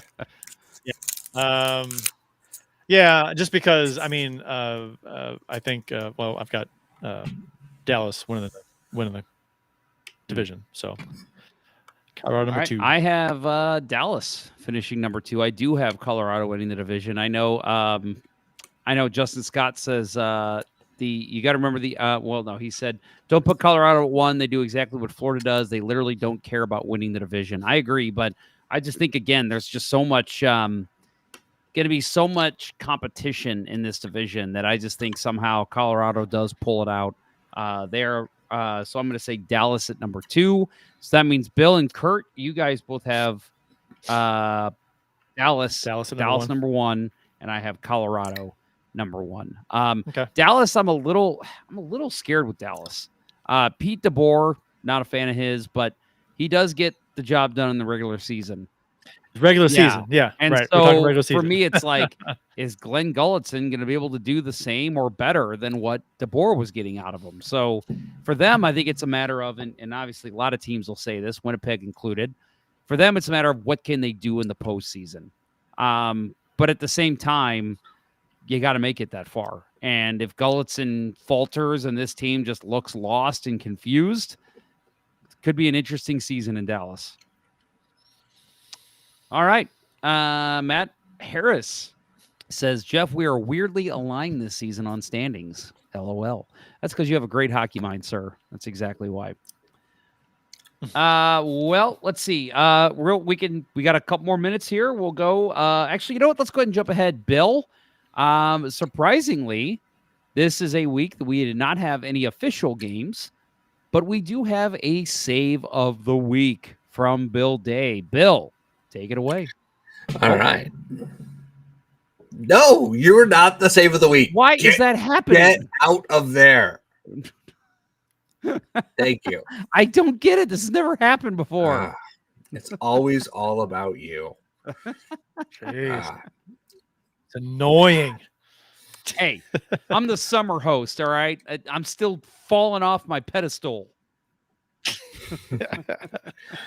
All right. So we don't have a save of the week because, we have a save of the preseason because we didn't do anything last week. We didn't have a show last week, and preseason is just about over. So we have a save of the week. Oh, yeah. And it comes from the first preseason game, Blues versus Stars. And for those of you watching along, you've already seen it several times. So don't watch it just yet. You got to listen to me talk for a minute. So this goes back to the watched it 5 times. 6 now. So we're not going to talk about the Jordan Binnington save that happened early in the first period where he absolutely robbed Sam Steele of a great setup by Maverick Bork. We're not talking about that. We're fast forwarding to the third period of a tie hockey game where Colton Ellis he's going to stand on his head. And are we going to get a chance to do a Colton Ellis highlight this year? I hope not. I think that would be a bad sign. So we're going to give him one here. All right. So breaking down the play, Blues defector, and I got to restart this already. Gotta say, the whole video played while you were setting it up. Hey, it's my preseason too. So Radek Faksa, Blues defector, sets up the play here, hitting Adam Ernie as Theo Lindstein got caught pinching on at the end of a power play.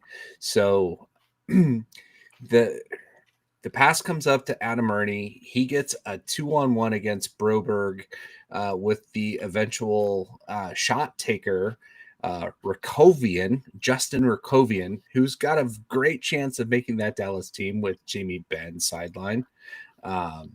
I think he finally did that thing he said he never going to do, and he's got a collapsed lung now. But so on this play, Ernie drives wide, gets Broberg to commit to him, goes the wrong way, gets a pass across the slot, and Colton Ellis, he is positioned very well in reading the play.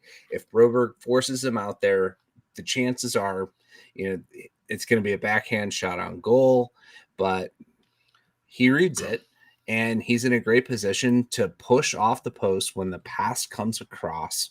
And he gets across, gets down into the butterfly very quickly, and absolutely robs Rakoviak as he comes across right here. Look at that beauty of a save. And he loses stick in the process. But it's not going to bother him. He made a great save. He took the Blues to overtime, to a shootout before they wound up losing. It's a preseason game, so wins and losses don't matter, but a great save is always a beautiful thing to watch. And Colton Ellis, what a great setup. Yeah, I mean, it was great pass by Adam Ernie, but yeah. Notice Theo Lindstein is the guy that got caught there. Yep. So not looking NHL ready quite yet. Nope. And Adam Jacko does a great job on the back check to put pressure on Rakoviak, but doesn't quite get there. But he didn't need to, because we got to go right. Yeah, Rakovian, is it? Yeah, Rakovian. I keep saying Rakoviak. I was goalie did his job. The first syllables of his name, and I fucked up the last syllable. Yeah, so I also heard he's named after the recent COVID variant, the Rakovian variant. Rakovian variant, yeah. So we'll re-record that whole thing since I butchered his name the whole fucking time. But, yeah. Start over. Yep. All right. Well, we will talk about what's coming up for the Blues. Well, actually, I guess first of all, I'll ask you guys, what are the storylines you're watching? We already talked about the second line center with what's his face? Brayden Schenn, the captain of the team. That's the name that I'm forgetting. And Pius Suter. But everything else, obviously you've got Bukestad stepping in, Logan Mailloux, Hofer, his play, which I, again, thought he was pretty bad last night as well. What do you guys think? Two of those goals off skates, but okay. Yeah, but his 5-hole was there to be taken all night. Yeah, off skates. Yeah. Off skates, not really his fault. I'll stick up for the goalie. Yeah. I think Mailloux is there's a couple, obviously, like you said. But Suter coming in and maybe getting a spot between Holloway and Kyrou. But Mailloux, just because everybody in the NHL thinks that Montreal got the better of the trade with Bolduc going the other way. So that's interesting to me to see where he is to start the season and how well he plays. The team, I'm sure, is not putting any pressure on him to play well, but fans probably are, like fans do, because Bolduc came into his own last season and was impressive. Should play well for Montreal, I'm assuming. So yeah, I mean, I'm very curious to see where he would slot in, assuming he gets a spot, and how well he plays, and because he's played like what, 2 NHL games? Was it 3? Mailloux, not many. He's played 8. 8? Yeah, 8. Okay, yeah, less than 10. So basically none. So yeah, I am really curious to see him develop and to see how far he can go, starting with hopefully this season. So yeah, I mean he had kind of a big impact on that Chicago game, getting in the fight that turned the momentum of that game the wrong way. But how is he to know, right?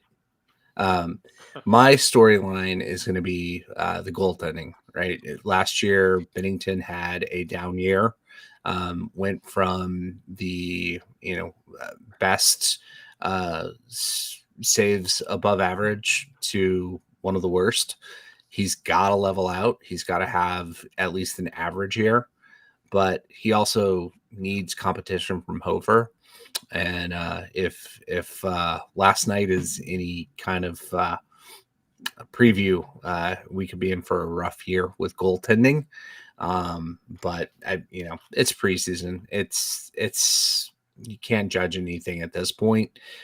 So I think I'm looking for a good year from Hofer, to push closer to a 50-50 setup as the season goes along. I don't think we'll have the same conversations we had 2 years ago.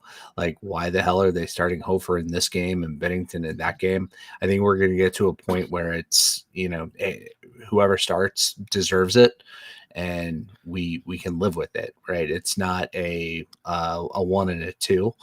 I think we should be at a 1A and a 1B. Bill, I'm going to wholeheartedly disagree with you on that. I think we will have those conversations because it was never Hofer played well 3 games ago. He deserves to come back in. It was Binnington was lights out last game, or Hofer was lights out last game, yet we're playing the other guy. Tell me how that makes sense. You got to ride the hot hand a little bit, and the Blues did not do that last season for the most part.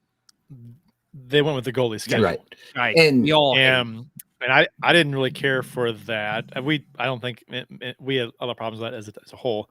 But do we get the Binnington from before the Four Nations or after Four Nations? I think after Four Nations, he was. I think fantastic. we get before the Olympics, and then we get after the Olympics. I think it's going to be the same. We're doing this thing. again. Well, you said they're getting the same amount of points, so that makes sense, I guess. Yeah. And then let's see. We've got Cape Core 72. I'm watching Holloway and Mayu this year. I think Mayu can be a Shea Weber if he can get his confidence. You can tell he second guesses everything. Yeah, I will say that was, I think, one of the projections I saw when he was drafted was Shea Weber would be his ultimate form, basically. And if we can get a Shea Weber out of a Bull Duke trade, I mean, that'd be incredible. But my hopes aren't that high for him. But getting a little bit more of a physicality and a guy who can shoot the puck, never a bad thing to have on your blue line. And then let's see. Let's do next up for the Blues. We've got the Ottawa Senators Thursday, which, by the way, what the hell is that? Right. Whenever we have preseason, it's always Central and Columbus because Columbus is the closest Eastern team. Right. Where did Ottawa come from? Right. They would have get an early jump on getting used to travel or something. It does, yeah. Very bizarre. I don't think the Blues have ever played, and you might be wrong here. I don't think the Blues have ever played the Senators in a preseason game. It's so weird. You gonna wager money on that? No, I'm not confident. Have the Blues ever played the Senators in a preseason game? I'm gonna say I don't even know if you can. You look that up. I don't know. The preseason. Don't get me started on the lack of preseason stats and stuff. The NHL has no standings. Nothing. You can't get hardly any information. It's like, dude, it's like I want like what year is this? I want like just stats. Like give me like who is doing really well this postseason, and you can't find those anywhere. 40 years ago, baseball spring training, the paper would have standings, spring grapefruit league, cactus league standings. You can see how the team is doing just out of curiosity. Not that it means a whole lot, but it's there. You're curious about how the team is doing, other teams are doing in the preseason. Nothing. You can't find jack squat. Look at our fact checker, Mr. Winning Unlimited, our friend of the show, Adam Gold. Blues played the Sens in preseason their first year in 1992. That makes sense because weren't the Sens in the Central their first year? Were they? They might have been. I think they were in the West in this first year, but I don't know. Maybe it wasn't. Well, I guess 92 was that. They weren't. That would have been. Yeah, that would not have been Central. But no. I think they were. I'll look it up here in a minute. Okay. I think they're in the same division as the Blues. Let's put it like that. Saturday, they play the Blackhawks in their final preseason game in Chicago at 6:00. And then, of course, I just realized that for some reason I thought the Minnesota game, the season opener, was on Wednesday. It is not. It is on Thursday. So we probably should have done this show next week. Yeah, I was. We're gonna have a little dud of a show next week. We'll see what we do next. Well, week. we'll have the final roster to talk about. We'll do a 45. Yeah, we'll show. do a show next week. Maybe we can. Maybe we'll get a fun guest on or something. That could be fun. So yeah, 1992. The Ottawa Senators were in the Adams division with Boston, Quebec, Montreal, Buffalo. I'm Hartford. wrong. What was Tampa in? Tampa was in North. That's what it was. Okay, Yeah. I knew one of those teams were in our division. Weirdly. All right. So yeah, Minnesota next Thursday. So we will have another show before then. But like you said, we'll have final roster. Maybe we'll see some moves somewhere or something. We can talk more maybe about the NHL as a whole. Lucic. Yeah. Huh? I tell you what. Well, were they going to talk about him being on the roster or in training or where he's going? And and at the game last night, he made an impact. I don't care. I don't. You know what? If he's on this team, he might play 6 games. All of a sudden, oh, he's a liability. Yeah. It'll be a big. Yeah. I mean, I'm not. So at no this thanks. point, like I'm kind of, Rutherford did a piece on him today. And so it's like, I guess we should get used to the idea that he'll probably be here. As long as it's, Texier, that is the odd man out in that situation. How long is he here? If he's here, is he how many games? Oh, see you, Bill. Oh, there goes Bill. There he goes. I'm the only one who hasn't gotten the boot. There we go. Yep. For Lucic, I don't know. I could see him here till the trade deadline.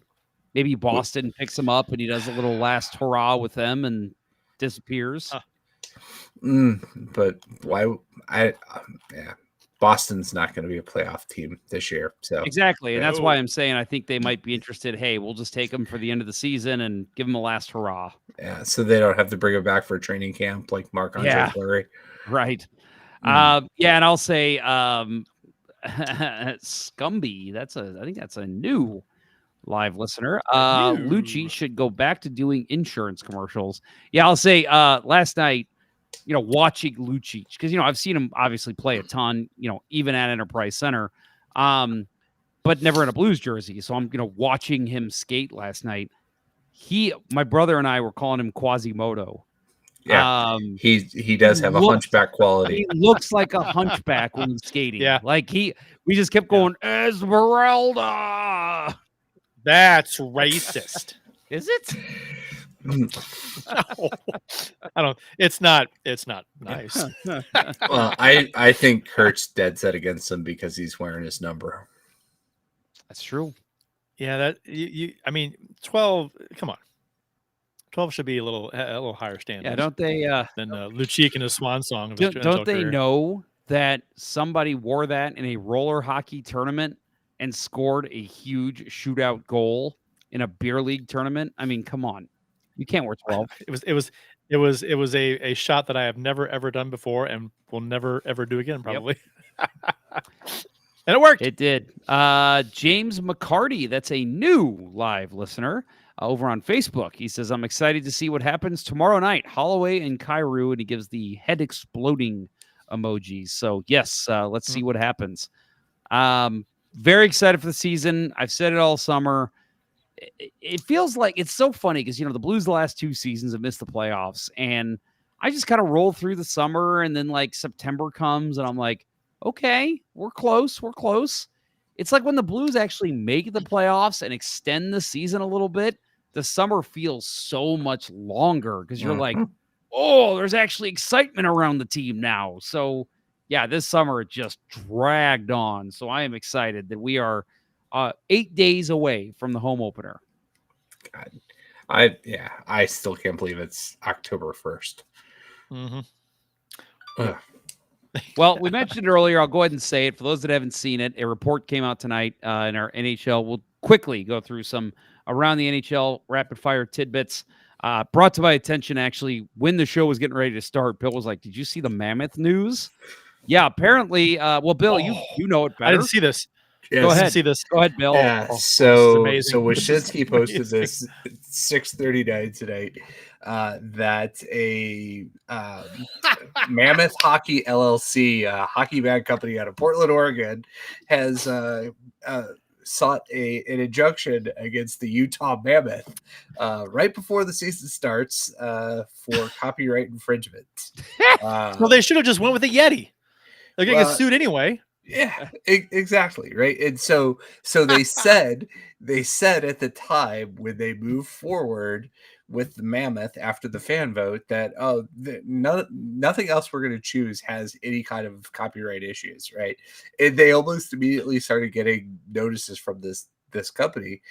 And the thing is, if you read the article, like the hockey club was the aggressor in litigation. They filed the first shot here against the hockey bag.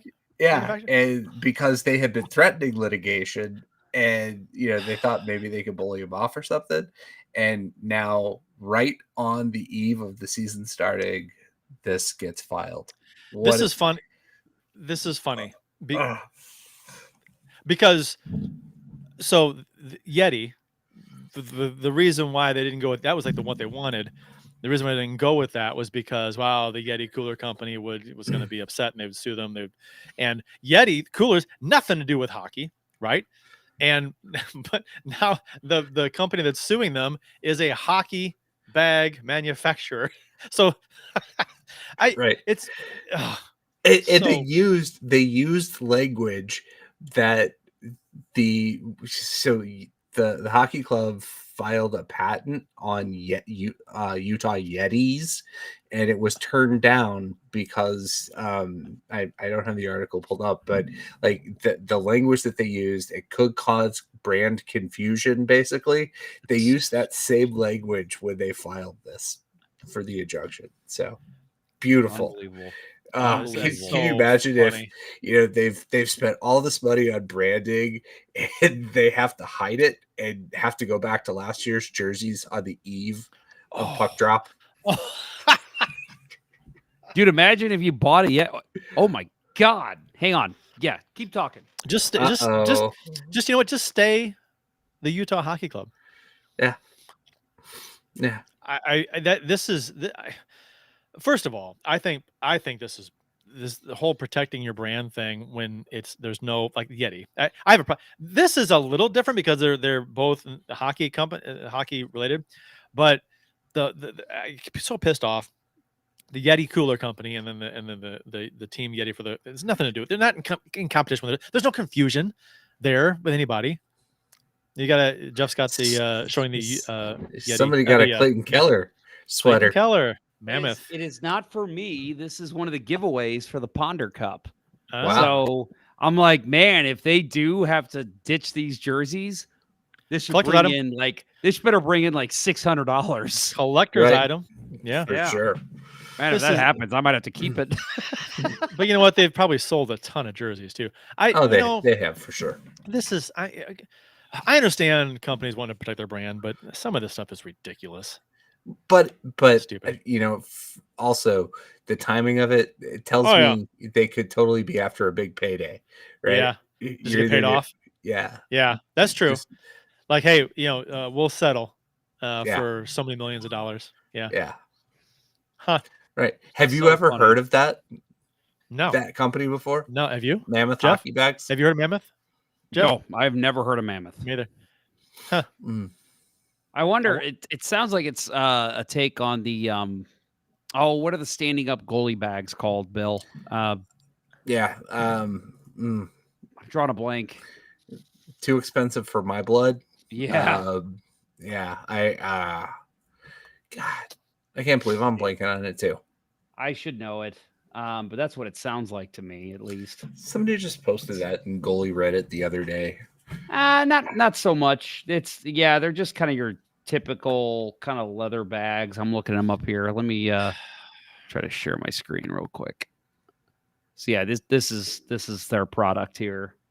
So yeah, it's just kind of your generic hockey bag.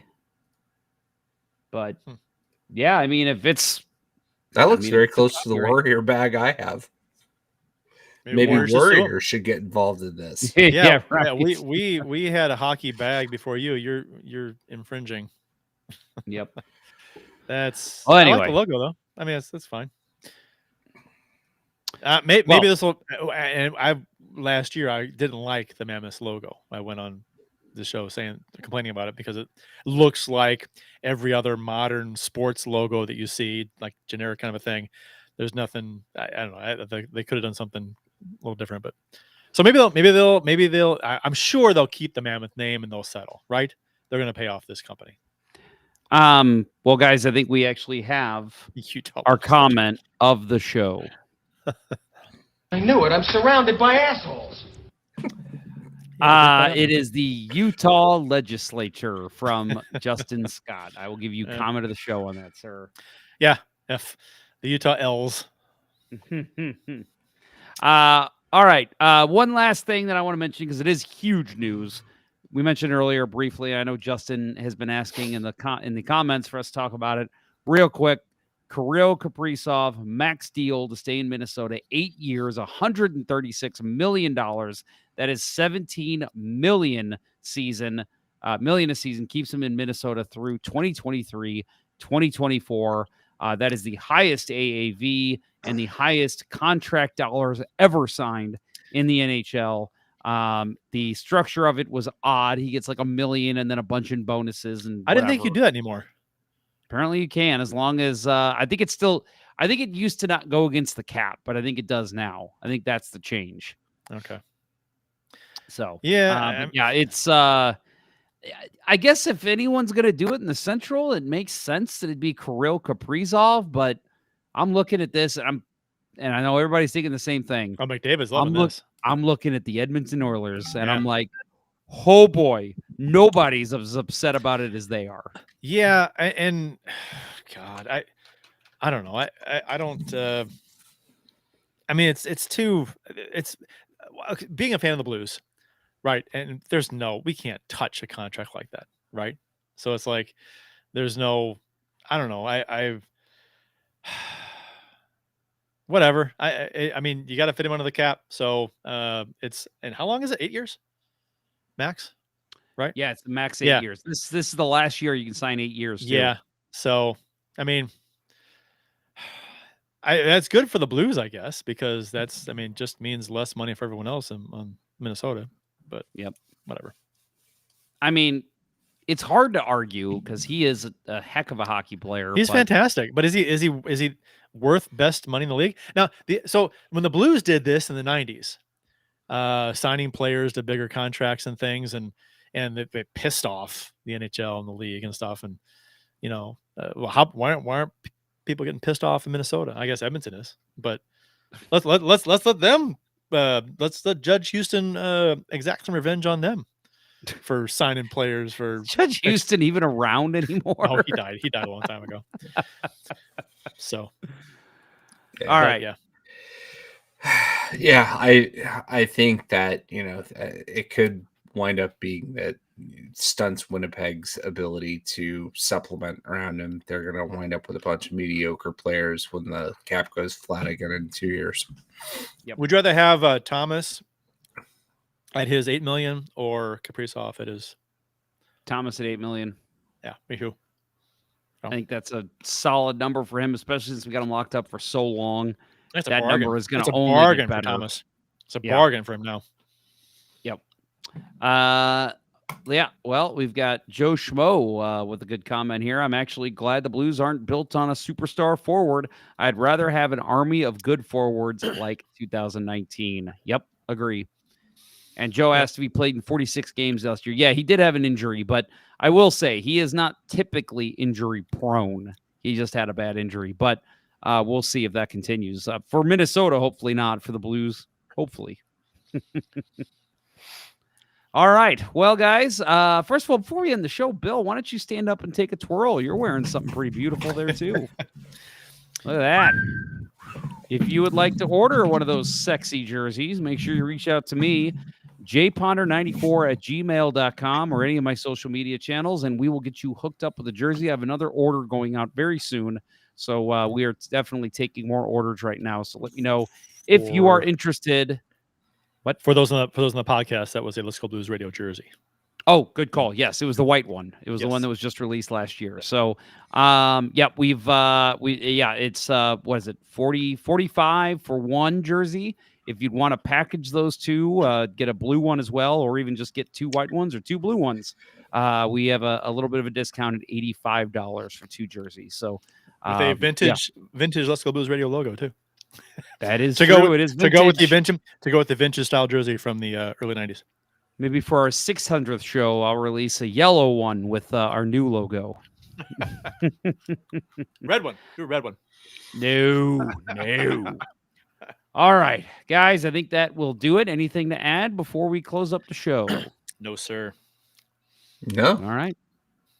All right. Good to have you boys back. Happy to be welcoming you in season 15 of Let's Go Blues Radio as we previewed the 25-26 season. Looking forward to another show next week before we actually play a game. So we will see.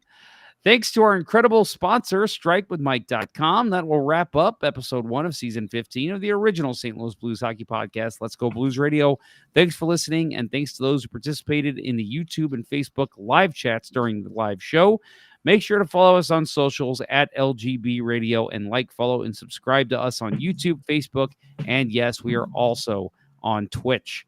For Kirk Price and Bill Day and our awesome live audience that contributed so much this week, I am Jeff Ponder, and this was Let's Go Blues Radio. Until next time, everyone, let's go Blues. Let's go Blues. Oh my. Robert Thomas is elite. Yeah, suck it, Dom.